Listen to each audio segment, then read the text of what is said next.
Hi there. It's a Friday. I have Suki in the window since my phone is on a window in the kitchen. But we're getting ready to go away on a trip. I have to work today and we're trying to pack everything. We're going to Colorado. But this week I did something like, I don't know, on a whim. I just pulled this beautiful book by Donna Tartt, huge Donna Tartt fan, off my shelf. Finally, look at this cover. I don't know if you can tell that the eyeball is actually a hole. There's the hole. The reason that there's a baby on the front or a child on the front is just like in The Secret History where you knew there was a death right in the beginning, right? Isn't it the first sentence? Couple first sentences. That's true of this book too. There's a death, a child death, which is the main reason why I could just never get through that first paragraph. Like, I mean, to the reader, it looks like it's a murder. That's how it starts to talk about it in the preface, just because of the way that poor Robin's body was found in his own yard. But strangely, nobody talks about it being a murder. And then we hop into the story 12 years later, and we're in the story of Robin's sister, Harriet, who was a baby at the time when Robin died. Robin was 9, and so Robin had a sister, Harriet, who was a baby, and then Allison, his other sister, was 4, and everybody was in the yard. The woman who's the housekeeper, I think, took her eyes off of the kids, and the mother was also busy. They were doing something unusual that day that everyone was scattered. So everyone blames themselves. The mother is depressed. The sister Allison is depressed. But Harriet is as spunky as anything.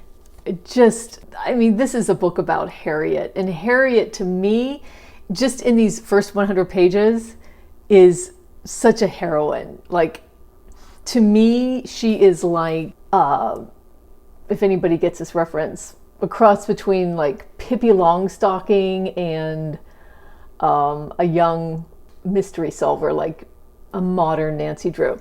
Now, the interesting thing about this, and probably that's the same is true with Secret History and maybe The Goldfinch, is that it's not set in a particular year or decade. We're not told when it is, but it's definitely in the past. Like, I feel like it's in the 50s or 60s, and it's in Mississippi. Now, I just read a part where someone's mentioning the fact that a certain book is out and that's popular, like a history book. So I want to look that up and see when it was published. But Harriet spends a lot of time in the library. I mean, that's why, that's the other reason that we will all love her. And she just does her own thing. I mean, her poor mother is sleeping all the time. Poor Allison is sleeping all the time. And she just does what she wants. She's a good person, though. And I found this part of the book that I really liked, like on page 77. She's looking, she loves to start journals. She loves to start journals. The other reason why we love her. And she's starting a journal called Goals for Summer. Harriet Cleve de Fresnes.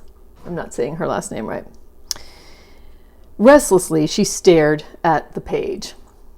Like the woodcutter's child at the beginning of a fairy tale, a mysterious longing had possessed her, a desire to travel far and do great things, and though she couldn't say exactly what it was she wanted to do, she knew that it was something grand and gloomy and extremely difficult. She turned back several pages to the list of people she admired. A preponderance of generals, soldiers, explorers, men of action all. Joan of Arc had led armies when she was hardly older than Harriet. Harriet's like 12 now. And she also has a love of Houdini. So she loves Joan of Arc, she loves Houdini, she loves history, she loves reading about explorers. She's in the reading program at the library. The way that Donna Tartt is introducing characters, there's a kind of what's described as just this grimy, poverty-stricken girl that's beating the pants off of Harriet in the reading challenge in the library. And so you know that this girl is going to come back into play. And the reason I'm describing her that way is that's how this little girl is seen by the community. And, you know, where class is a thing in this small Mississippi town. So she's going on an adventure. She's interested in understanding now that she's 12, like what happened to Robin. This book is about Harriet and all of the characters that are going to circle her world. And I'm just so delighted I'm reading it. So I just wanted to capture my reading experience. I'm 100 pages in. I love the way that this character has been set up, and then the supporting characters, and how Harriet is trying to make things better too. She really wants her sister to live a life and not be sad, and the ways that she's helping her, or she's trying to help her do that. It's fascinating. I am so thoroughly enjoying this so far. 100 or so pages in. I just wanted to capture my early thoughts, and I'll check in later.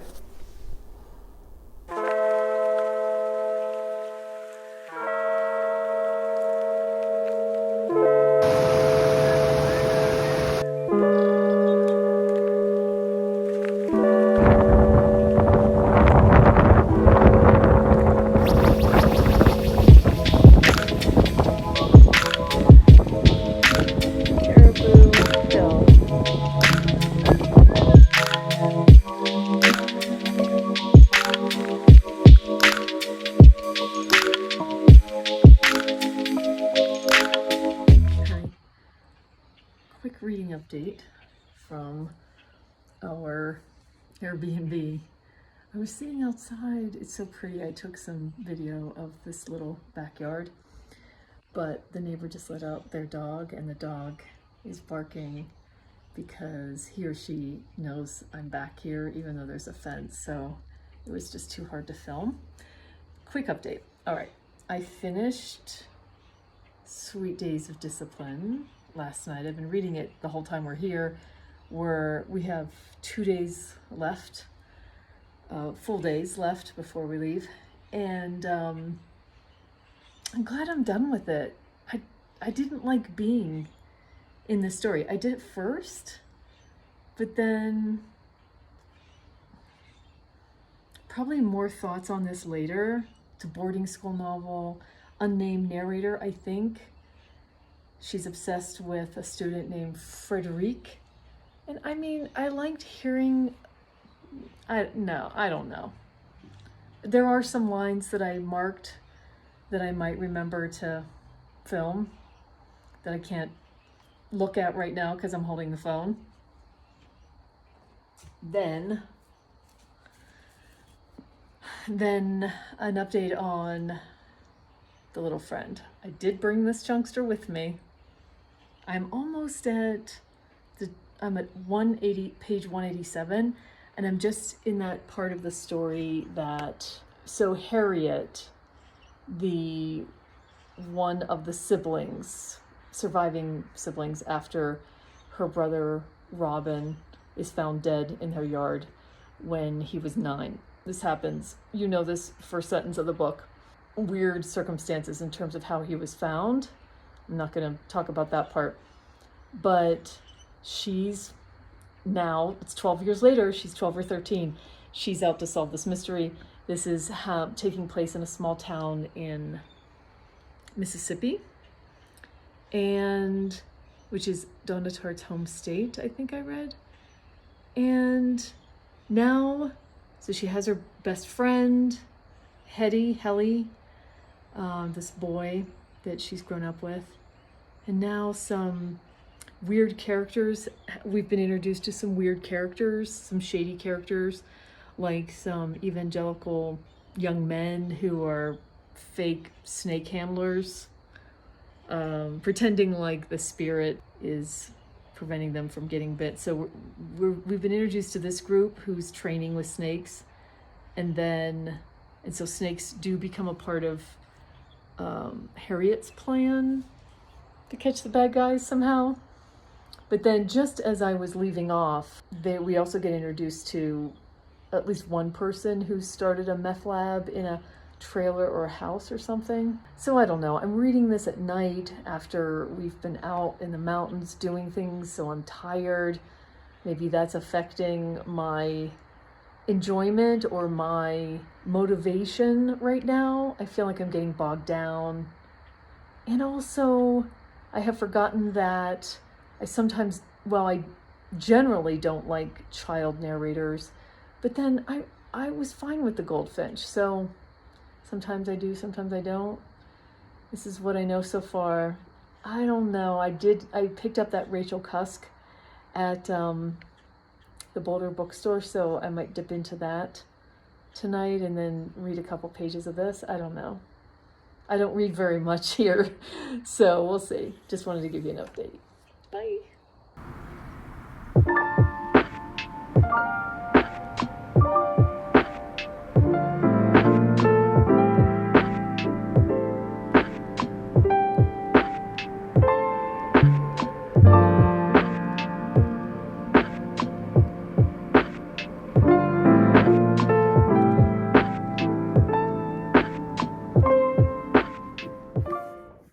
To give another update now that I'm home on my reading progress of The Little Friend.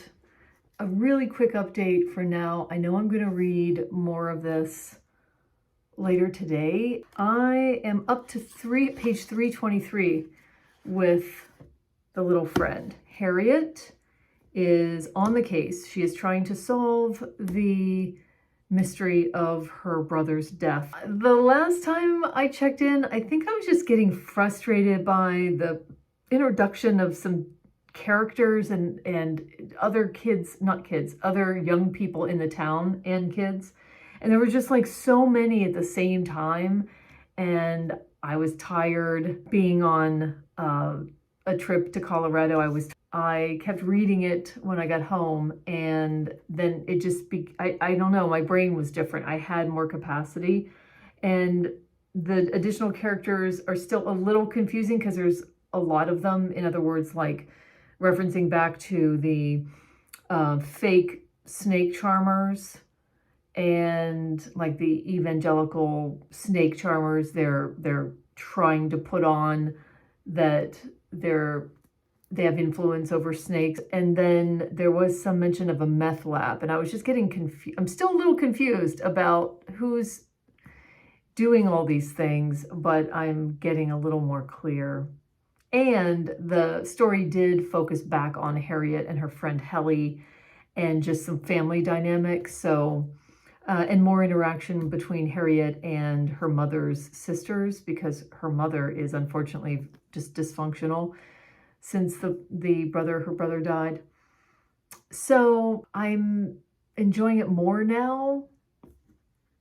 That's all I can say when I read further on. So this has a total of like 555 pages. So I'm about 200 pages left. I'll keep you posted. Just having finished the Rachel Cusk, I wanted to give an update before I forget. And then I will finish, hopefully, The Little Friend. So transit. Why did I say transit? It's outline, because I'm thinking about the next book, which in this trilogy. So I have this as one of the few Kindle books on my phone. I don't know why I got it. It was years ago. I think this was published in 2014, so I feel like I've had it for years on my phone. And it's the one thing that I go to on an airplane when I'm having a little bit of anxiety because of turbulence. I just open the phone, just pop into Rachel Cusk. I do think I read this when I first bought it on the Kindle in 2015 or so. I have a distinct memory of reading it, but I have no memory of the book itself. I just remember that I really liked the voice. But because I was only using it on the plane, I never, of course, got a sense these past few years about the story. And I didn't remember that this is a book that's broken down into 10 chapters. Each one is the narrator, the almost unnamed narrator, in conversation with either a person that she met on the plane, her class that she's teaching in Athens, a couple friends that she goes out with while she's in Athens, the person that is in the apartment that she's renting, stranger, things like that. And the way that Kusk has created this book is that by her interactions with these third parties, you get to know about the narrator. She talks a little bit to the people in the chapters, but not a whole lot. But she does, or she says something about what she's shared with her seatmate on the plane, for instance. There's one part on page 12 where she's sitting with this older man on the plane. And I think is she coming from the UK to Athens? I don't recall. But it's pretty amazing how Rachel Cusk does this, because authors write books like this where you have multiple chapters with conversations with people, family members maybe, friends, work mates, things like that. But the way in which Rachel Cusk is not overtly putting the narrator into dialogue. That's not how this narrator is revealed. This is not how this book is written. It's very clear, very concise, very direct, and brilliantly worded.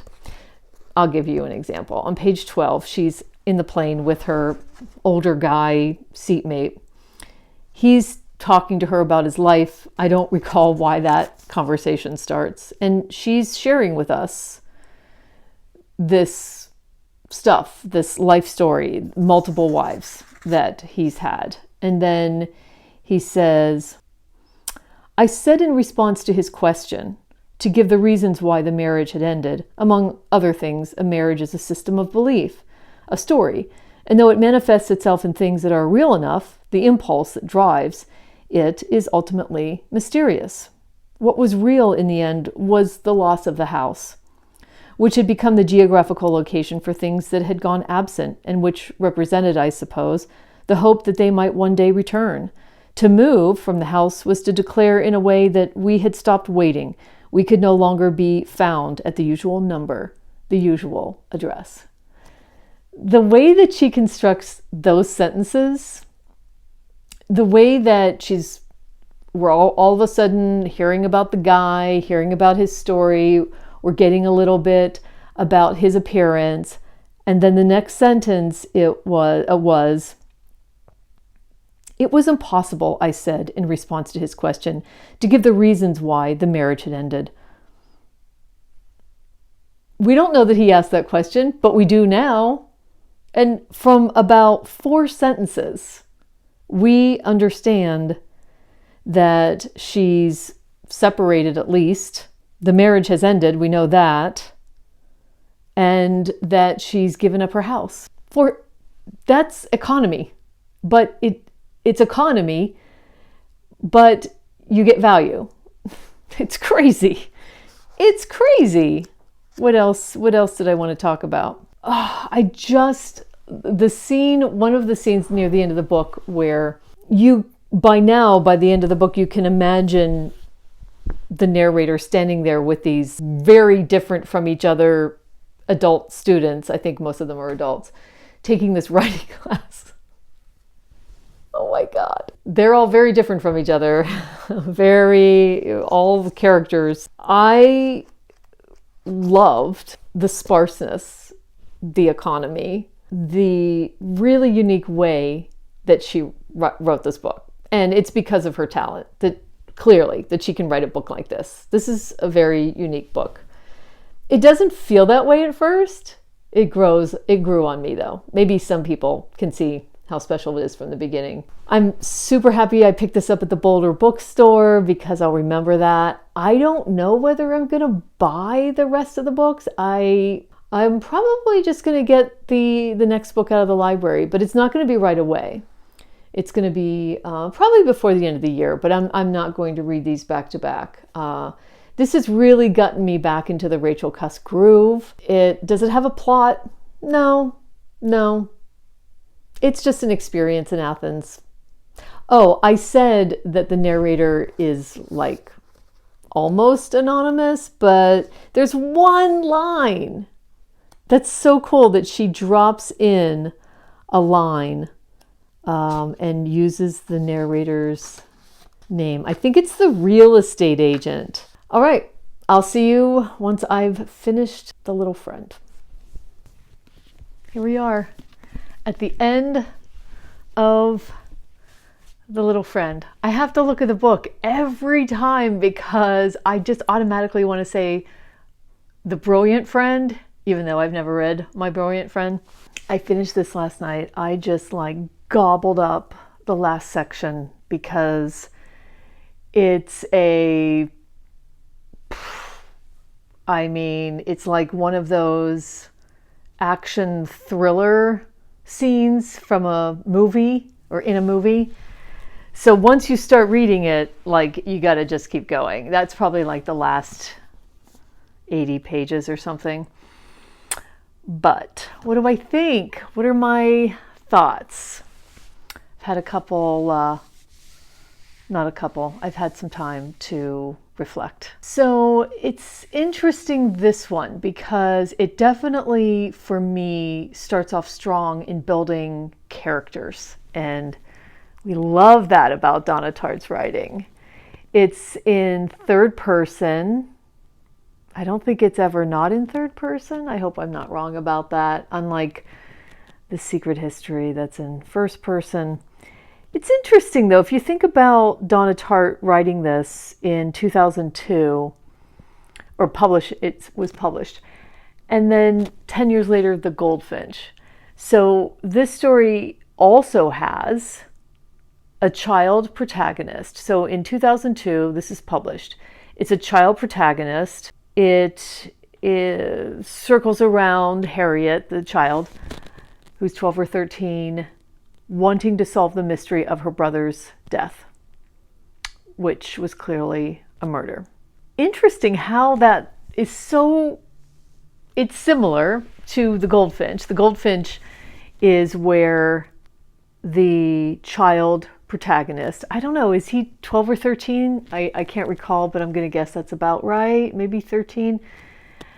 And his mother dies in an explosion in the museum. That's very much the start of the story. So interesting that 10 years later, she's writing with those elements. I mean, a completely different story, but he's solving a mystery in that book, and it's got thriller parts to it, and this does too. So that's interesting. I really liked the character building, the world building of Harriet and her family, who have been, especially her mother and her sister, who have been devastated by Robin's death and have really shut down from life in different ways. I really loved the sidekick, Helly, the boy who is around her age in the town. And I just loved her aunts, her mother's sisters, and Harriet's grandma, her mother's mother, Edie. So those women, as well as Harriet, were really interesting characters. And I really cared about Harriet, and I wanted her to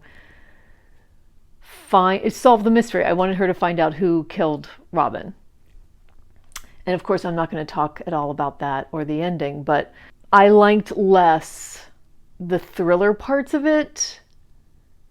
I liked less the scenes where some of the either troublemakers or outright criminals, the young guys in town, I liked less that part of it.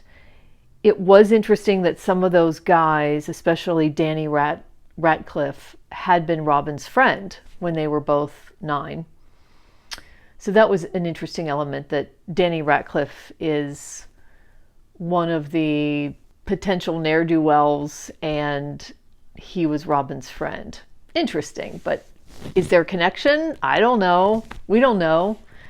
We have to read along. So yeah, I can appreciate, and I did really enjoy the world building, this Mississippi town. I enjoyed stepping back into that town every time I picked up the book. I think if I had to compare this to the Goldfinch, for some reason, I like the Goldfinch better. I just liked the thing that I felt. I'll just remember opening up the book that I had gotten when I was on vacation from a free library that was on the little island that we were on. All the people there were just putting their books up on the shelf of this dining hall. And we were trading books as we were there. And right before I left, the Goldfinch, this really chunky little paperback, was there.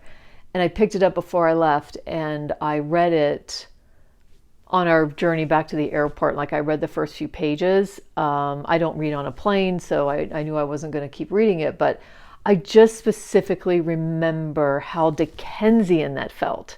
This is before I knew of Donna Tartt's love of Charles Dickens and specifically Bleak House. Yeah, so that the beginning of that story, the mood of it is really, it really connects with me. Although I haven't looked back and reread it, even that beginning. The Secret History, I mean, I really enjoyed it. I tried to reread it a couple years ago after I had first read it in the 90s, and it just didn't connect with me, but I can appreciate it as it is. So yeah, those are my thoughts. So this is the end of this vlog. I'm really glad that I had this vlog, I gotta tell you, to keep me going, especially when I had taken this on vacation and I got really bogged down and I wasn't even sure if I was going to keep on going, but I did, and I'm glad. I'm really glad to have this under my belt. I can't wait to hear your feedback. If you have this sitting on your shelf, I would recommend just giving it a try and letting it be its own thing, and don't expect it to be like her other books. I listened to a clip of a Donna Tartt interview from like 9 years ago. This was right when the Goldfinch came out, or was it? Am I getting my publication dates wrong? Yeah, it was. And she said that she wants the reader's journey to be gripping and gleeful. Those are the two words that she used after, just right when the Goldfinch was being published. I thought that was interesting, because I wouldn't call the reading experience gleeful in any of her books. It's compelling. I'll say that. It's compelling. Let me know what you think. Are you going to read this? A lot of people have it on their shelves and they don't want to read it because now we have nothing left. But it might be worth experiencing this world of Harriet's. So let me know. Thanks for joining me. I really appreciate each and every one of you that have followed along on this reading vlog and on any other video that you've clicked on. Thanks so much. And I hope to see you on the next one.